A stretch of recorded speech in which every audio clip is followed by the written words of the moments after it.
और आज हमारी वर्कशॉप थी गुलशन पांडे जी सर के साथ। आज का दिन बहुत स्पेशल था। वर्कशॉप काफ़ी इंटरेस्टिंग रहा। देखो मैं आपको बताऊं, इम्प्रोवाइज़ करना यहाँ पे ये एक्सरसाइज का फ़ायदा ये होगा कि देखो मैं आपको बताऊं, इम्प्रोवाइज़ करना एक बहुत अच्छी आदत है, लेकिन आपको स्क्रिप्ट मिली है और आपको याद नहीं होती और इम्प्रोवाइज़ करते हो, मतलब आप बहाना ढूंढ रहे हो ना, दूसरा वाला एक आप शॉर्टकट ढूंढ रहे हो, आप बचना चाह रहे हो।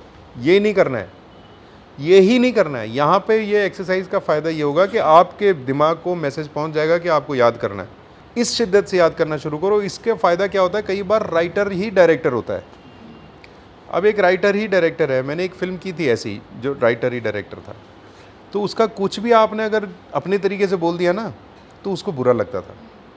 अब उसने शब्द गढ़े हैं, उसने एक लाइन लिखी है, एक डायलॉग लिखा है, उसके लिए तो उससे अच्छा कुछ नहीं है ना जिसने लिखा है।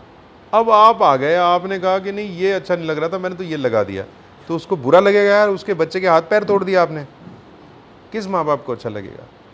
इसलिए आप वो इम्प्रोवाइज़ करना, ऐड करना, निकाल देना, ये बहुत बाद का स्टेज है। अभी हम जिस स्टेज पे है ना, हमको पूरा अच्छे से याद करना है, रट्टा नहीं मारना है, बात को समझना है। किसी भी डायलॉग के पीछे कोई एक बात है, कोई एक वजह है, ऐसे ही नहीं लिख दी गई कोई लाइन। उन शब्दों के पीछे भी उस लाइन को वज़न देने के लिए कुछ शब्द चयन किए गए हैं, इसलिए हैं वो।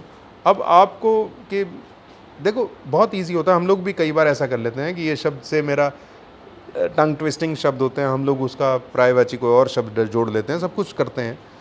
लेकिन हम प्रैक्टिस ये करें, क्योंकि इस स्टेज पे अगर हम वो काम करने लगेंगे तो फिर वो स्टेज पे जाके क्या करेंगे। जी सर, इधर हम वैसे रहें, स्टूडेंट की तरह सीखें, पढ़ें, लर्न करें और फिर परफॉर्म करें।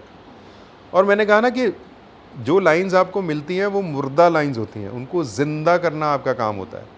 तो वो शब्द कहाँ तक जा रहा है, क्या कर रहा है, वो शब्द में ही है सब कुछ। आप लाइन को अच्छे से देखो, कुछ चीज़ों को अंडरलाइन करो, जिन पे स्ट्रेस देना उन वर्ड्स को आप अंडरलाइन करो, फिर आप समझो एक एक लाइन के पीछे का अर्थ क्या है, फिर उस पूरा ग्राफ का अर्थ क्या है, पूरा पैराग्राफ जो था उसके आगे क्या हो सकता है, उसके बाद क्या हो सकता है। ये 3 चीज़ें हैं। आपको सिर्फ वो लाइंस पे नहीं रहना, फिर वो रट्टा हो जाएगा, फिर वो रटना हो जाएगा ना, वो काम नहीं करना है। ये लाइंस हैं जो आपके पास, समझो 10 लाइन का एक डायलॉग है, ये 10 लाइन लिखे जाने की वजह क्या है, वो वजह पे चले जाओ। इस 10 लाइन के बाद क्या हो सकता है उस पे चले जाओ, आपको वो 10 लाइन याद हो जाएंगी। उनसे हमें कई सारी चीज़ें सीखने मिली, जैसे एक एक्टर को उसके रिएक्शंस, इनके सीन में आंखों का क्या महत्व होता है, कि स्क्रिप्ट जब हाथ में आए तो हमें घबराना नहीं है, रिएक्शन देना, कैसे हमें डायलॉग बोलना है, सेट पे कैसे परफॉर्म करना है, आई मूवमेंट का कैसे ध्यान रखना है, एक्टर को डिसिप्लिन में रहना चाहिए, करेक्टर है उसको कैसे बिल्डअप कर सकते हैं, फेशियल एक्सप्रेशन हमें कैसे देना चाहिए। आज का लेक्चर अटेंड करके हमें बहुत ही अच्छा लगा। Thank you Prince sir, thank you J2B academy.